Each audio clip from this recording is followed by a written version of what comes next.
Watch 1226 on your side, wherever you go. Closed captioning for News 12 is brought to you by Kenneth Nugent.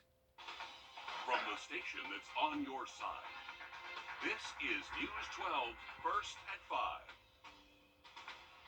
It's just over a year since Tiger Woods nearly lost his leg in this car accident. His SUV flipping while he was driving in Southern California. Tiger Woods, the Masters champ, starting a slow return to the golf world. And today we're learning Woods is on the entry list for the Masters, which comes up in just a couple of weeks, a little less, really. Right, and this means he could be competing this year, which would make the first full-scale Masters tournament since the start of the pandemic even more sweet. Woods has won 5 Masters tournaments in all, most recently in 2019, and he was just inducted into the World Golf Hall of Fame earlier this month. Tiger first returned to competitive golf after that accident back in December. You saw the crash there a second ago when he competed with his son in the PNC Championship. The entry list does not mean for sure that Woods will compete in the Masters here, but it does mean there's a chance, and we're all eagerly waiting to learn more about that. Yeah, well, like the chance. That sounds good. Now, players still have the opportunity to notify Augusta National if they won't be competing, but we didn't know for sure until now, and at least there's hope. That's right. At least there's hope. He can always back out at the last minute, but it's always good. Is all of us. The golf world is all of us today, and so are we. It would be great to have Tiger in Augusta either way, wearing that green jacket that he's earned so many times. Let's check in now with First Alert Chief Meteorologist Riley Hale. Riley, sort of a calm, cloudy day after a stormy week before. Absolutely, Richard. Definitely hanging on to some cooler temps thanks to all those clouds out there for this afternoon, and likely to hold steady with that cloud cover into the first part of this evening. Most of us are below average today, only making it our way into the mid to low 60s. We actually hit our high temperature today just after midnight last night, so temperatures have actually cooled off a little bit since this morning.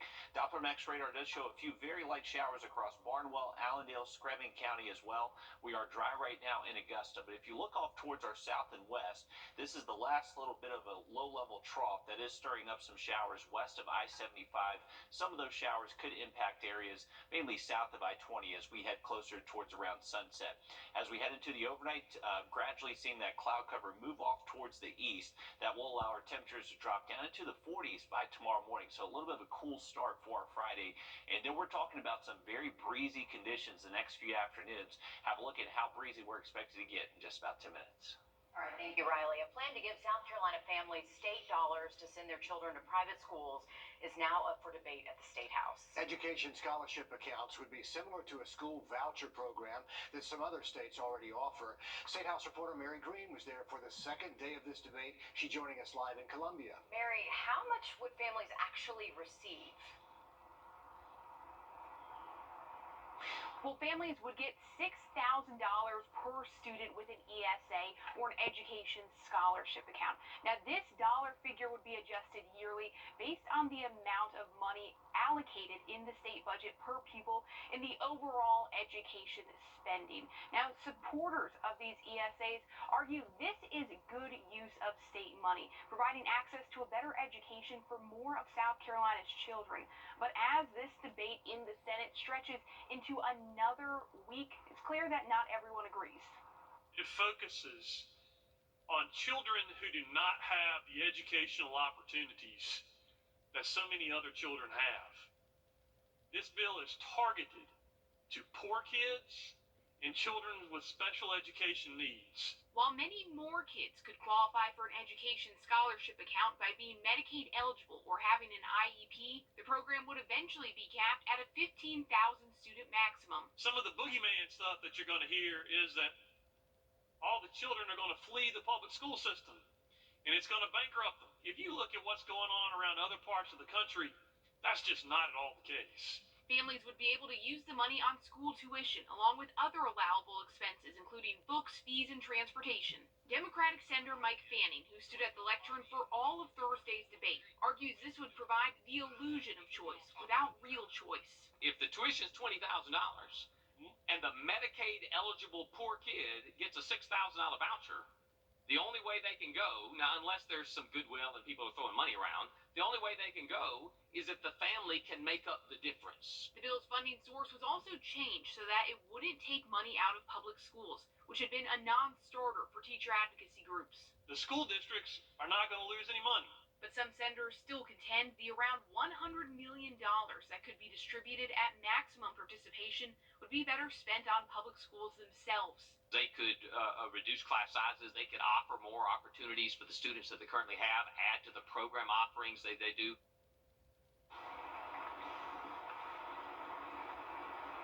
And debate on this bill will continue in the Senate next week, Tuesday. Reporting from the South Carolina State House, Mary Green, on your side. Mary, thanks a lot for that. A similar education scholarship account bill is awaiting debate in the House of Representatives as well. We'll keep tracking that for you. Georgia lawmakers inviting retired teachers back to the classroom as part of an effort to fill a teacher shortage. The state Senate approving a measure that lets teachers with 30 years of service teach again after at least 12 months of retirement. They would be able to work full-time while getting state pensions. Coming up in just a little more than an hour, a balloon release in honor of the life of a 7-month-old baby girl killed in a dog attack 2 days ago. Family members and loved ones are gathering tonight at 6:30. They say baby Serenity Garnett was a beautiful light in this world, and they want people to remember her not because of her death, but because of her smile. With regards to that case, the sheriff's office telling us charges could be coming, but they did not tell us exactly who might be charged and with what. And attorneys say it's not unheard of to see criminal cases for dog attacks, though this type of alleged crime is not something that comes across their desk very often. They say when it comes to the owners, charges could be likely dependent on the dog's history. And coming up here on News 12 at 6 o'clock, a follow-up on what comes next in a case like this.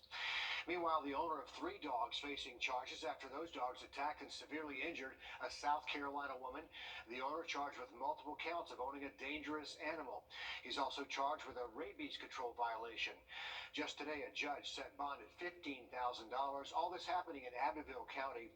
Excuse me, the victim was airlifted to a hospital and is undergoing extensive surgery. A Charleston state lawmaker is investigating the rental car industry after he got a bill for more than $20,000 from a rental company.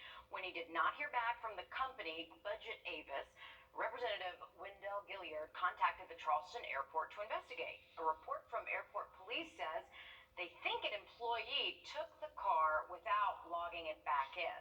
Last month, 2 men were arrested in connection with this crime. Now Gilliard says he's looking into ways to hold car rentals accountable and take the pressure off the customer. 2 Atlanta delivery men shot by the same person on the same day, and now they're suing Amazon. We break it down ahead. First at 5. And we're expecting some breezy afternoons all the way into the weekend. Maybe able enough to knock down some objects that you have laying around outside. Update on the forecast just after the break. A line of strong storms moving through South Carolina. The damage you're looking at here is Pickens County.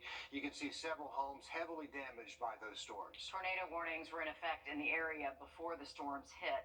Large sections of trees were knocked down. You can see also extensive damage to some houses and even cars too. Crews were back in that area today working to restore power knocked out by the storms, and that's going to take a little while to get everybody back online. But the National Weather Service crews, they've been out surveying the damage today to see if this was a tornado or maybe straight line winds. No matter how you define it, these folks know it was something serious when it hit. It was, and I mean, you hear about tornadoes, and of course, those are scary, but straight line winds sometimes can do just as much damage Sure. as a tornado. And Riley, when we had the threat of storms yesterday, thank goodness, nothing really caused us too many problems, because this same storm system sure caused a lot of problems all basically up and down the East Coast. Absolutely. It brought a wide range of severe risks all across to the eastern side of the Mississippi River, and all driven by this big upper level trough. A lot of rough weather out there the past few days from this system, and that trough has not completely made it eastward just yet. You can see all this rising air on the eastern side of it, creating all that cloud cover we have this afternoon. And this is actually what we call a short wave. You can kind of see this counterclockwise spin rotating around that trough. So that's actually catching up to where there is a low level front that's actually producing the potential maybe for some showers in some of our counties into this evening. But there you go, a very amplified trough, so this is what's going to bring that cooler air with it the next few days, and also a series of cold fronts that's going to create a very tight pressure gradient, and that's actually going to provide very gusty conditions over the next several afternoons. Current look at radar, this will be our next front that moves through Friday. Not expecting much rain with that frontal passage tomorrow, and even our rain chances for the rest of this evening and tonight look fairly isolated to barely scattered across most of the area. So mainly south of I-20, can't rule out maybe a shower for some of those communities, but for us here at Augusta, rain chances looking relatively low outside of maybe just a quick light shower that passes by within the next couple of hours. Our next front starts to show up on Friday and into tomorrow afternoon. As this front approaches the region, our winds will be picking up, most likely sustained 12 to 18 miles an hour, gusts up to 25, and then another dry front starts to move through on Saturday. That's going to provide us even gustier conditions Saturday afternoon. Lake wind advisories do look very likely for Saturday, so just a heads up if you do have any lake plans for the weekend. Day planner tomorrow looking nice. We should wake up to some sunshine, but as that front shows up into the afternoon, cloud cover will start to increase across the area. Temperature-wise, not feeling too bad. We should be able to actually hit close to 70 for us here in Augusta. Remember, it won't be very gusty tomorrow, though. Those winds will really start to pick up anytime after lunchtime. Into the afternoon, winds sustained 12 to 18 miles an hour, and those gusts will be up to 25 as well. Our weekend will stay breezy, at least through our Saturday. Winds a little bit calmer by Sunday, but notice our temperatures a little bit below average, staying into the upper 60s both afternoons for the weekend. Our wind forecast on Saturday, you can see those winds just a little bit gustier out there. Will be between 5 to 10, up to around 10 to 15 around lunchtime, and then 15 to 20 mile per hour sustained wind Saturday afternoon. That's with gusts possibly up to and over 30 miles an hour. So a heads up, don't set up any tents, bouncy houses, anything like that on Saturday. Very dangerous with those type of winds, even though we will see abundant sunshine. A cold start early Sunday and Monday morning down to the upper 30s. Don't put away those coats just yet. All right, Riley, sounds good. Thanks. Amazon facing a $350 million lawsuit after two different Atlanta delivery drivers got shot by the same person. As Jamie Kennedy reports, one of the drivers says he is so glad to be alive after someone shot him in the spine where that bullet is still lodged. It's been tough, but, I just got to keep working forward, keep moving forward. Lawyer Denson says he's so glad to be alive after someone shot him in the spine where the bullet is still lodged. Life is definitely different. He's not the only Amazon driver to be mistaken for a burglar by the same homeowner on the same night. Shoot me 5 times, not 1 time, 5 times.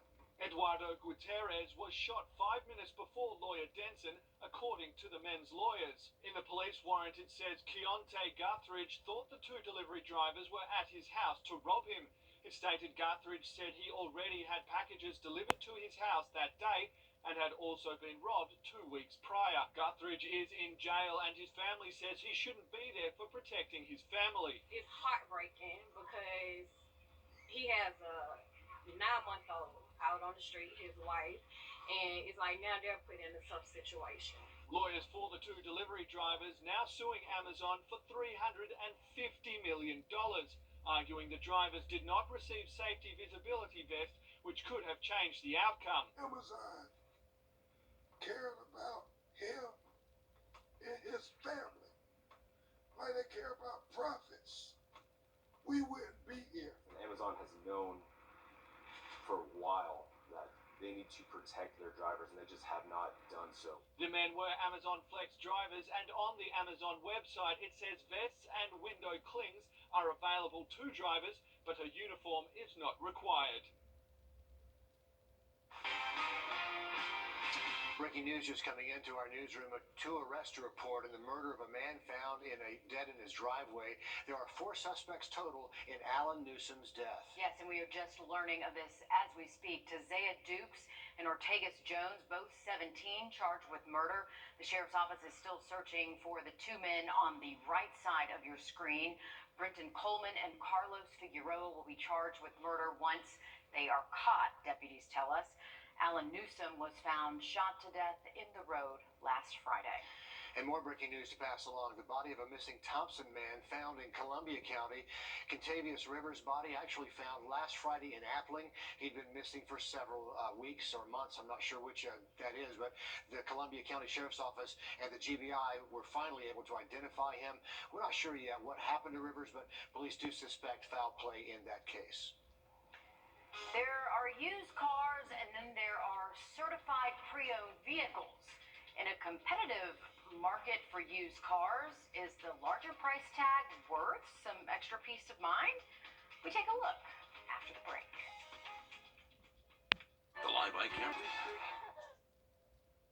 Certified pre-owned vehicles are popular right now, with sales expected to break records this year. But is that certification worth the extra cost? And are the inspections all they claim to be? In this week's Consumer Crackdown, National Investigator Sandra Jones explains what you need to look for. Used vehicles are in high demand right now, and dealers are pushing to sell them for top dollar. Certified pre-owned vehicles can be pricey, with some averaging around $1,600 more than the cost of used vehicles. That's according to Jessica Caldwell with Edmunds, a car research and shopping website.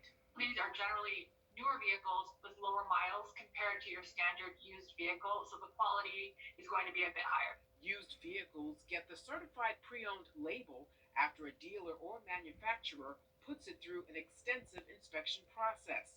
This guarantees the vehicle is running properly and it comes with warranty.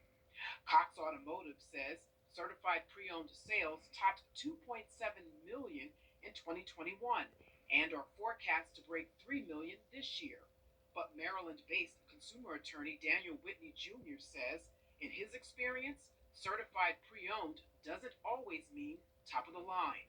We as a society have been conditioned by manufacturers to think that a certified pre-owned car is going to be of significantly better quality than just a regular used car.